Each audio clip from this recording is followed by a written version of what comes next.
زیاته مننه. ختم نبوت باره کې ما لیکلی او زما په خیال هر لیکوال له پکار دی چې کله لیک کوي لومړی فرض د هغه دا دی چې خپل اسلام د خپل نبي سره د مینې اظهار وکړي. نو زه به ختم نبوت هغه نظم داسې دی چې ای د وخت غافل انسانه دا په کومه لار روانې دا په کومه لار روانې دا په کوم رنګ کې رنګ شوی دا لا څنګه مسلمانې دا لا څرنګه انسانې ته په دین محمدي جنتي جنتي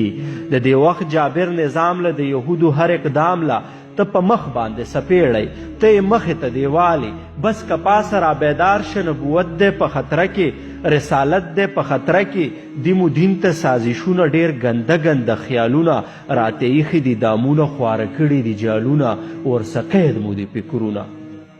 ورسه قید مو دي فکرونه د ړندو سترګو مزل دی چې په کومه لار مو بیایي ورپسې وروستو روان یو خپله خولم په خپل وجود ده خپلې غوښې خورو لګیا یو بس که وشوله دا ډېره غلامان مونږ د چا یو غلامان مونږ د چا یو غلامان مونږ د چا وو که دا خال وي داسې ګرانه څه به وړو ځان څه مخشر ته څه به وایو خپله اقا ته څه به وایو مصطفی ته څه به وایو مجتبا ته چې مو څه درله راوړي که دا خال وي داسې ګرانه څه به وړو ځان څه مخشر ته څه به وایو خپله اقا ته څه به وایو مصطفی ته څه به وایو مجتبا ته چې مو څه درله راوړي نم جامې په وینو سرې دي نه مو سر چاله مات کړی نه په مونږه چا مات کړی نه په دین ستا جړېدلي نه په ننګ ستا جنګېدلي نه په تورو چا وښلي بس په نوم مسلمانانو بس د نوم مسلماني وه په پیسه به خرڅېدلو په پیسه به ګډېدلو په پیسه به جنګېدلو بس په نوم مسلمانانو د ډالرو نه شیانو بس په نوم مسلمانانو خو اوس وخت د انتقام دی یا بنګړي راله پکار دي چې په لاسو کې شړنګومه یا به سم مسلمان کېږم ستا په ننګ به قربان کېږم ځکه وخت د انتقام دی بغاوت د دې نظام دی ویښېدل خو به اوس غواړي پاسېدل خو به اوس غواړي کږې خولې سمول غواړي ورلخپې ماتول غواړي دغه ګوتې ماتول دي چې خطا کې خو مشینېږي د نبي ښکلې روزې ته دغه سترګې راویستل دي عزیر بیا د خپو لاندې کول دي چې خړي نبوت ته چې غلی وي رسالت ته داسې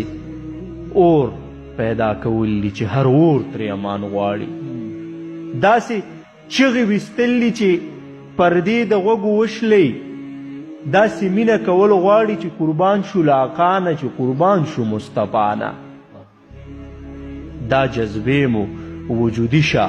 دا جذبې مو عملي شه دا د حق ناره بلنده د چاړه د خولې زینت کا کون له هم سماعت ورکا ړندې سترګې هم بینا که د هتي غوږ کې اوده دی لږ هغه هم را بیدار که شل او ګوټ په خپو روان کا